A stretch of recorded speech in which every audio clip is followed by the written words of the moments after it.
Hi, my wonderful artists, my awesome artists. I am going to read a book to you about an amazing female artist. Her name is Mary Blair, and she used to work for Disney. The book is called Pocket Full of Colors, The Magical World of Mary Blair, Disney Artist Extraordinaire. It's written by Amy Guglielmo and Jacqueline Tourville, and it's illustrated by Bridget Berriger. And the back's cute too. Let's see. I'm going to take it out of the little paper cover because this is even beautiful. Reminds me of It's a Small World. Pocket Full of Colors, The Magical World of Mary Blair, Disney Artist Extraordinaire.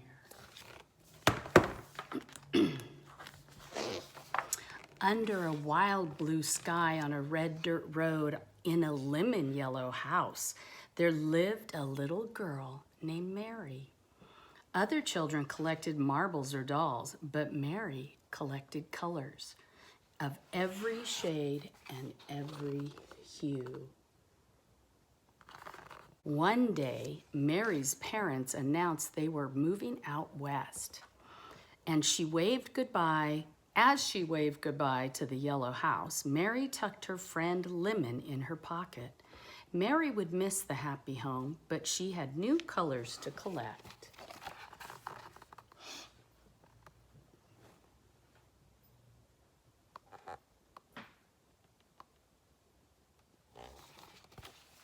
Driving across the sun-bleached desert, Mary spied russet, taupe, and sienna.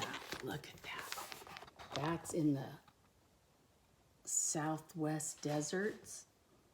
They're beautiful. When she arrived in California, she glimpsed the azure ocean and found groves of golden fruit dripping from viridian trees. Listen to all the color words. In Southern California, where I grew up, even before I was born, it was covered in citrus, in orange trees. And yeah, it was beautiful. There were still a few there when I was a kid. In the city, she discovered steel gray buildings and mauve-tinted skies. Pay attention to those color words. Mary opened her sketchbook. She mixed her paints. She would save these shades for just the right time.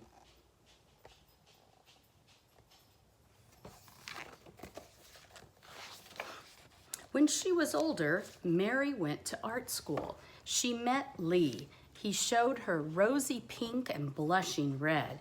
She kept those colors in her heart.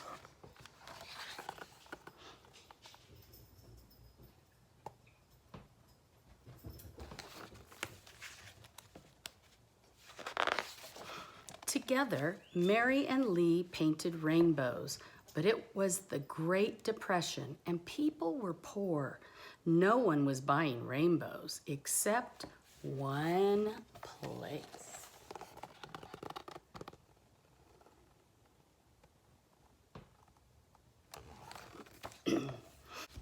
Mary landed a job at Walt Disney Studios, one of the first women to ever be hired. Finally, a place for her colors to run and dance and play as they pleased. And then on the second page, you see Hollywood in the signs. That is famous Southern California. And that's the office, actually, in where she worked. But on her first day of work, the men in charge didn't want to talk about cerulean or celadon or cerise. They were only interested in black and white, and Mary was told to follow the rules.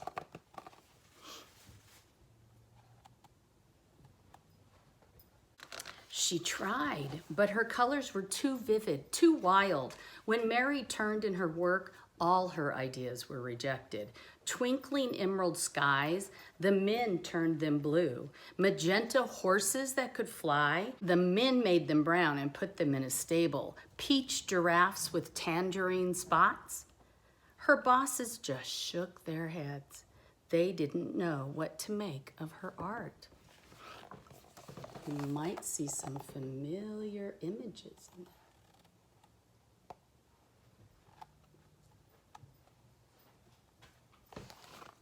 Walt, the man who owned the company, did.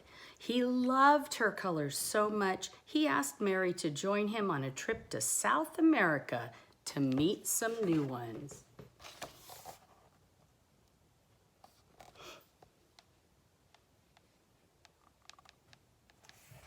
Mary delighted in the colors of Brazil, Argentina, and Peru.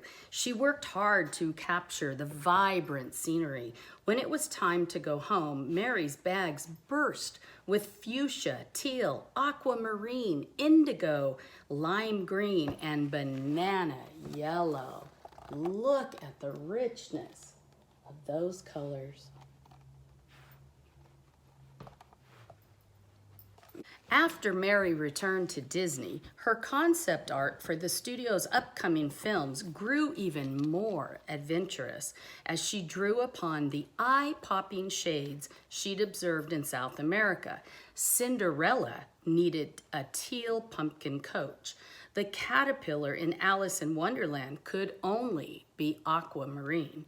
And the mermaids in Peter Pan simply had to be lime green.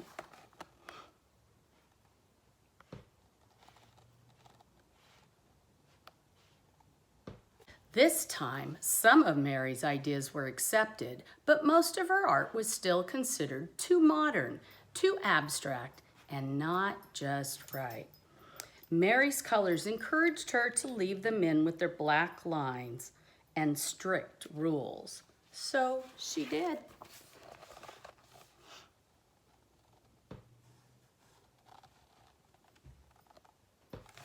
Mary quickly found new work designing advertisements, illustrating picture books for children, and creating sets for plays and television commercials. She enjoyed the freedom of these new jobs, but Mary missed Walt. Then one day, out of the blue,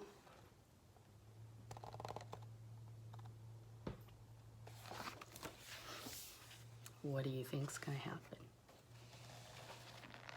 Her phone rang. It was Walt Disney. Mary, I have a project for you. I need your wild and beautiful colors. His voice boomed. Walt explained his idea to build a magical ride that would teach people about cultures from around the world. The ride had to be full of color, which meant there was only one person for the job.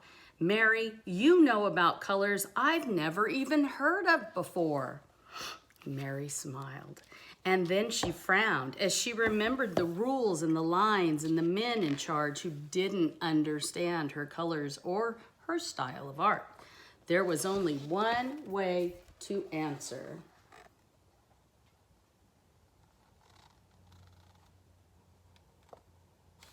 Yes, said Mary, but her yes came with a condition. This time, Mary wanted to be the one in charge. Walt welcomed her aboard. Mary's paints seemed to sparkle when she hung up the phone. She had never been to places like China or Morocco or Kathmandu, but her colors had.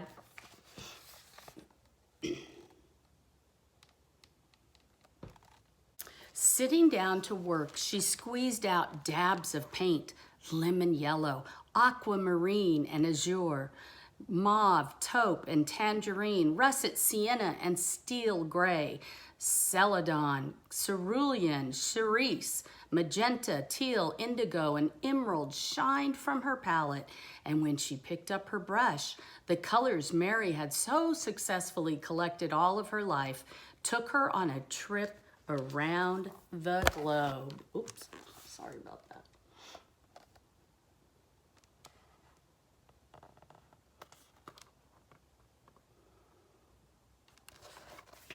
When the work was done and the ride opened, people gasped in awe. It's a Small World was a sensation.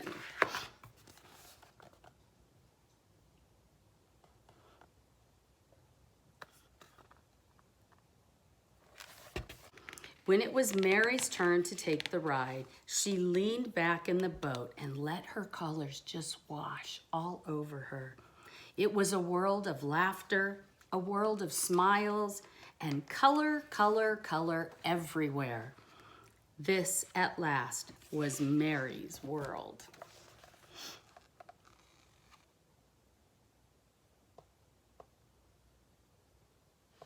Go on the back side, all those colors. I want you to look at these kinds of shapes, because when we draw our castle, you're going to draw lots of squares and rectangles and add little tops, and I'll work you through all that.